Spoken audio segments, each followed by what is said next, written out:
ఆసుండేది యువరాణివై యావదాస్తిని సొంతం చేసుకుంటావని. మీ అమ్మ మాటలు విన్నాక నిన్ను తిట్టడం మానేసి నీకొక సలహా, నీకొక హెచ్చరిక ఇవ్వాలనిపిస్తోంది. ఏంటది? నువ్వు ఇంటి వారసురాలివి కాదని తెలిసిపోయే రోజు చాలా దగ్గర్లోనే ఉందే. అది బయటపడ్డ రోజు బిడ్డల్ని మార్చింది నేనే కాబట్టి నన్ను ఇంట్లో నుండి గెంటేయడమో లేదా కేసు పెట్టి మూయించడమో చేస్తారు. నిన్నైతే ఏం చేస్తారో కూడా తెలియదు. ఎందుకంటే సొంత బిడ్డవి కాకపోయినా పెంచిన మమకారం ఉంటుంది కదా. అందుకే దాసుగాణ్ణి పిలిచి నీ కూతుర్ని నువ్వు తీసుకుపోరా అంటాను.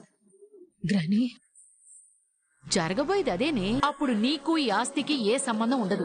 అదేదో పాత సినిమాలో చిన్నప్పుడు తప్పిపోయిన కూతురు కోసం 20 ఏళ్ల తర్వాత కూడా ఎదురు చూస్తూ ఉంటారు. ఆ కూతురు వచ్చిన తర్వాత ఆస్తి మొత్తం దానికే కట్టబెడతారు. అలాగే సుమిత్ర కూతురు బ్రతికే ఉందని దాసుగాడు చెప్పింది నిజమే అయితే నువ్వు వారసురాలువి కాదని బయటపడిన తర్వాత అసలైన వారసురాలు బ్రతికే ఉందని దాసుగాడు అందరికీ చెప్పేస్తాడు కదా. అప్పుడు అసలైన యువరాణి కోసం వేట మొదలవుతుంది. మన కర్మ కాలి అది దొరికిందే అనుకో, ఆస్తి మొత్తం దానికి, వంటగదిలో మిగిలిపోయిన పాత బొచ్చెలు మనకి. అప్పుడు నువ్వు ఏసీ కార్లో తిరగడం కాదమ్మా, చదువుకున్న సర్టిఫికెట్లు పట్టుకుని షేర్ ఆటోలు మారుతూ అయ్యా ఉద్యోగం, బాబు ఉద్యోగం, ఉద్యోగం అంటూ తిరుగుతూ ఉండాలి.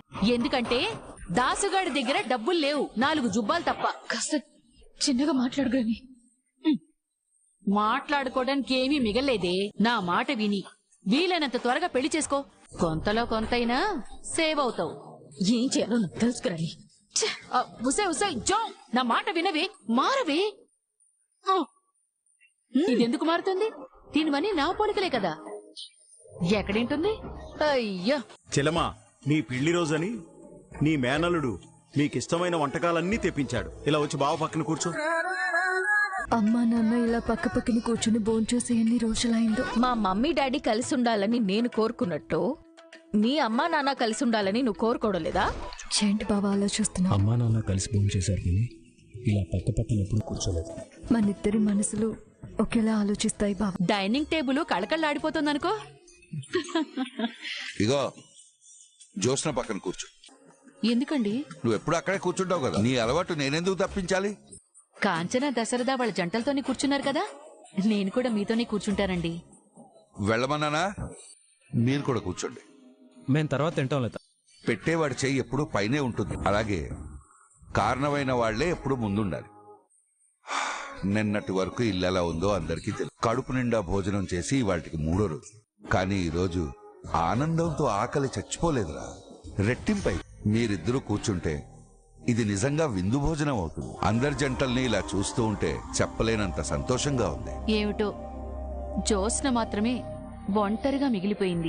ఏమండి, ఏదైనా సంబంధం చూసి. పారిజాతం, నువ్వు చెప్తే గాని నాకు తెలీదా? మనం దీని గురించి తర్వాత మాట్లాడుకుందాం. ముందందరూ భోంచేయండి. ఒక నిమిషం ఆగండి అన్న. ఏమైంది బావా? నాదొక చిన్న కోరిక. ఏంటన్నయ్యా? అమ్మా దీప, నువ్వు మా ఇద్దరి మధ్యలో కూర్చోమ్మా. దశరథ, నీ కూతురు దీప కాదు, జ్యోత్స్న. ఏ దీపెందుకు కాకూడదు? ఏంటి మావయ్య అన్నావు? దీప కూడా కూతురెందుకు కాకూడదు అంటున్నాను. విన్నావా పారు? ఈసారి నాకు మా డాడీ మీద అనుమానం వస్తుంది. దీపే వాళ్ళ కూతురని తెలిసిపోయింది. పిన్ని, ఒక మనిషి మీద మనం అభిమానం, ప్రేమ చూపించాలంటే వాళ్ళకి మనకి రక్త సంబంధం ఉండాలా? దీప మా కూతురైతేనే మధ్యలో కూర్చోవాలని నేను ఆశపడాలా? తను నా భార్యని కాపాడింది. దశరథ, దీపని కొట్టబోతే కాపాడింది సుమిత్ర. నువ్వు తగిలిన గాయం గురించి మాట్లాడుతున్నావు పిన్ని, నేను జీవితం గురించి మాట్లాడుతున్నా. ఈ 3 రోజులు సుమిత్రకి దీప కన్న తల్లికి సేవలు చేసినట్లే చేసిందని నా చెల్లి చెప్పింది. మరి ఈ మనిషికి నేను థ్యాంక్స్ చెప్తే సరిపోతుందా పిన్ని? అంతకు మించి ఇంకేదో చెయ్యాలి. దీపతో కలిసి భోజనం చేసే క్షణాన్ని ఓ అందమైన జ్ఞాపకంగా, నా పెళ్లి రోజు కానుకగా గుర్తు పెట్టుకోవాలనుకుంటున్నాను. అమ్మా దీప, మా ప్రతి పెళ్లి రోజుకి మేం మా ఇంటికి ఓ అతిథిని పిలిచేవాళ్ళం. ఈ సంవత్సరం నువ్వే ఆ అతిథివి. నిజం ఎక్కడ తెలిసిపోతుందా అని భయంతోనే చచ్చిపోయేలా ఉన్నాను. గ్రాని చెప్పిన దానికి జరిగేదానికి సరిగ్గా సరిపోయింది. తొందరలోనే నిజాలు బయటపడేలా ఉన్నాయి. నీకేం అదృష్టం పట్టింది. ఎంత కాదనుకున్నా ఒక నిజం మాత్రం ఒప్పుకుని తీరాల్సింది. ఈ ఇంట్లో పని మనుషుల పోస్ట్ మాత్రం చాలా స్ట్రాంగ్. ఇంకెక్కడ తింటుంది మావయ్య, మీరు చూపించే ప్రేమకి కడుపు నిండిపోయి ఉంటుంది. బావా నా కంటికి కనిపించని కథ ఏదో నడుపుతున్నా. కొద్ది కొద్దిగా దీపని ఈ ఫ్యామిలీకి దగ్గర చేస్తున్నా. ఇదంతా కావాలని ఓ ప్లాన్ ప్రకారం జరుగుతుందా లేదా జరిగేదాన్ని నేనలా అనుకుంటున్నానా? ఏంటి గ్రాని ఇది? సాంబార్ వేళ్ల మీద పోసావంటే ఎంత వేడిగా ఉందో తెలుసా? నువ్వు తినడం మానేసి ఎటో చూస్తుంటే నేను సాంబార్ ఎక్కడ పూస్తున్నానో నీకెలా తెలుస్తుంది? నీతో తర్వాత మాట్లాడతా. మామయ్య గారు, గోంగూర పచ్చడి చాలా బాగుంది, కాస్త వేసుకోండి. వద్దండి, ఎందుకు? దాంట్లో నువ్వులేశారు. ఓ, నువ్వుల పొడి కలిపితే నాన్న తినడు. చూసావా కార్తీక్, నా కూతురికి నా గురించి ప్రతి చిన్న విషయము గుర్తుంటుంది. నువ్వేదో మర్చిపోయినట్టు నీకు అన్నీ గుర్తుంటాయి లేదా? ఆ అమ్మ చెప్పింది నువ్వు చెప్పలేదు అంతే. మీవన్నీ దొంగ ప్రేమలు, అన్ని మనసులోనే పెట్టుకుంటారు. మీ ప్రేమలు మాత్రం అందరికి చూపిస్తున్నారుగా. అది కూడా మామూలుగా కాదు, సాంబార్లో ములక్కాడల మునిగి తేలినట్టు మీ ప్రేమలో మమ్మల్ని ముంచి తేలుస్తున్నారు. ఏం చెప్పారు అత్తయ్య గారు? సాంబార్ కంటే మీ మాటలే బాగున్నాయి. వెళ్ళలేకపోతున్నామని ఎంత పద్ధతిగా చెప్పేవాళ్ళుడు. వెంటనే అర్థం చేసుకున్నావు చూడు, ఇది జ్ఞానం అంటే. ఈ ముసలోడు ఇప్పుడు నన్ను ఏముందో అని చూస్తాడు. వంటలన్నీ అద్భుతంగా ఉన్నాయి. అందుకే కదరా తింటున్నావు. పరు, ఆనందంలో ఒక విషయం మర్చిపోయాను. నువ్వు డైట్ని మర్చిపోయినట్టున్నావు. తిండం మాత్రం ఆపమని చెప్పకరా. సర్లే, ఈ ఒక్క రోజుకి ఓకే, రేపటి నుంచి కంటిన్యూ చేద్దాం.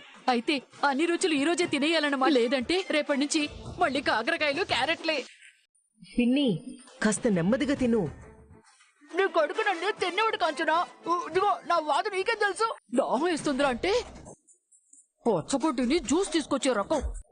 పచ్చం పేరుతో ప్రాణాలు తీయడం ఒకటే తక్కువ. నీ ఆరోగ్యం కోసమే కదా, ఏదో మా కోసం చేసినట్టు చెప్తావే. ఏం తింటావో ఈ రోజే తిను. అలాగేనండి, అని తినేస్తాను. వారానికి సరిపడా తినేస్తాను. దీపా, దీపా, అమ్మా, ఇదిగో మంచినీళ్ళు తాగు, మంచినీళ్ళు మంచినీళ్ళు తాగు. ఆ. మెల్లిగా తిను. ఏంటిది, ఒక్క రోజులో వీళ్ళిలా మారిపోయారేంటి? బావేం చేశాడు, ఏం చెప్పాడు? నిన్ను నేను ఎలా చూడాలనుకున్నానో అలా చూశాను. ఇక ఆలస్యం చేయటం అనవసరం. తొందరలోనే అత్తకి మామయ్యకి దేపే అసలైన కూతురు అని నిజం చెప్పాలి. పారిజాతం, ఇవి 4 పలుకులు నోట్లో వేసుకో. పర్లేదండి. నీ అవస్థ చూస్తుంటే అర్థమవుతుంది పారిజాతం. ఇవి 4 పలుకులు నోట్లో వేసుకుని అలా కూర్చున్నావంటే తిన్నది త్వరగా అరుగుదలకొస్తుంది. అయినా ఇంత ఇబ్బంది పడేలా తినడం ఎందుకు? పర్లేదులే తాత, మళ్ళీ నేను ఎక్కడేమీ తిన్నేవునోనని ముందు జాగ్రత్తగా పారు అన్నిటికీ న్యాయం చేసింది. తినేటప్పుడు తెలియలేదురా, ఇప్పుడేమో ఊపిరాడట్లేదు. నీకు తినడం వల్ల ఊపిరాడటం లేదు, నాకు ఆనందంతో ఊపిరాడటం లేదు. మా పరిస్థితి కూడా మీలాగే ఉంది మామయ్య గారు. బావా, మామయ్య గారు, మేము బయలుదేరతాం. అప్పుడేనా? ఎంతసేపున్నా తనివి తీరదు. అలాగని ఇక్కడే ఉండిపోలేం కదా. ఉండిపో మావయ్య, నీకు అత్తింట్లో చోటు లేకపోయినా మా ఇంట్లో చోటుంది. జ్యోత్స్న, మా బావకి నువ్వు పర్మిషన్ ఇవ్వాల్సిన అవసరం లేదు. నువ్వు పుట్టక ముందే అతని ఇంటి అల్లుడు. అప్పుడు ఇక్కడే ఉండేవాళ్ళు. కానీ ఏదీ శాశ్వతం కాదు కదా. ఒకే కుటుంబంలో కలిసున్న రోజులు వచ్చాయి, 3 కుటుంబాలుగా ముక్కలైన రోజులు వచ్చాయి. అవి వస్తూనే ఉంటాయి, పోతూనే ఉంటాయి. కానీ మన బంధాలు మాత్రం శాశ్వతంగా ఉంటాయి. వరుసలు మారవు, పిలుపులు మారవు. అదే బంధం ఎప్పుడు సరికొత్తగా.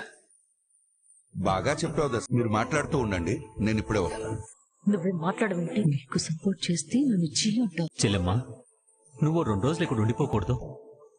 ఎందుకన్నయ్యా, నేనేమన్నా రాలేనంత దూరంలో ఉన్నానా? పైగా చంటిదాన్ని చూసుకోవాల్సింది నేనే కదా. మనసు ఏమైంది? మేనకోడల గురించి ఏదో మొక్కుకుంది. అందుబాటులో ఉన్న పుణ్యక్షేత్రాలన్నీ తిరుగుతుంది. తాతేదో గట్టిగానే ప్లాన్ చేసినట్టున్నాడు. ఏమీ లేదురా, మిమ్మల్ని ఒట్టి చేతులతో పంపడం ఇష్టం లేదు. అందుకే మీ అందరి కోసం బట్టలు తీసుకొచ్చాను. అల్లుడు, తీసుకో. థ్యాంక్ యూ మావయ్య గారు, నన్ను ఆశీర్వదించండి. కొట్టే చేయి మీదే, పెట్టే చేయి మళ్ళీ నాకు. మీతో ఇంత చనువిస్తారనుకోలేదు. ఒక పెద్ద గాలి వీచినప్పుడు చెట్టు విరిగి అలా పడిపోతున్నప్పుడు కింద ఏ ప్రాణం ఉండుంటుంది, దానికెంతో ప్రమాదం ఉంటుంది.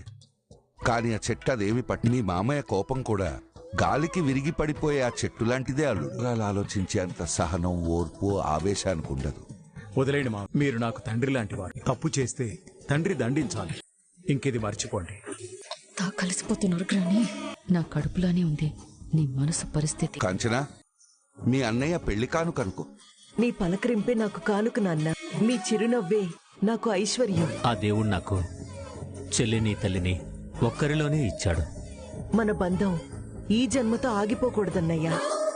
నాన్న, మరో జన్మంటూ ఉంటే మళ్ళీ ఇవే బంధాలతో ఇలాగే పుట్టాలి. అప్పుడు కూడా సుమిత్రొదినే నా వదిన. సారీ వదినా, దేనికి? నేను ఇంట్లోంచి వెళ్ళిపోయి మిమ్మల్ని ఎంత బాధ పెట్టాను. తాత ఏంటి మాకిది? అదంతా మేము ఎప్పుడో మర్చిపోయాం. అప్పుడు ఎలా జరిగింది, ఇప్పుడు ఇలా జరిగింది అని గతాన్ని తవ్వుకుంటూ పాత గాయాలకి మందేయాల్సిన అవసరం లేదు. పాత గాయాలకి ఆపరేషన్ కూడా జరిగిపోయాయి. ఏం తాత, ఏమంటావు? ప్రతి ఇంటికి నీలాంటి మనవడొకడు ఉండాలిరా. మళ్ళీ మొదలు పెట్టాడు గ్రాని. నా కడుపు కొంచెం టైట్ గా ఉంది. ఇంకా మిగిలిపోయిందేమో, వెళ్ళి తిను. కార్తీక్, ఈ బట్టలు నీకు. అమ్మ దీప, ఇవి నీకు. రాదీప, తాత దగ్గర ఆశీర్వాదం తీసుకో. పిల్లా పాపలతో ఆయుర ఆరోగ్యాలతో సుఖంగా ఉండు.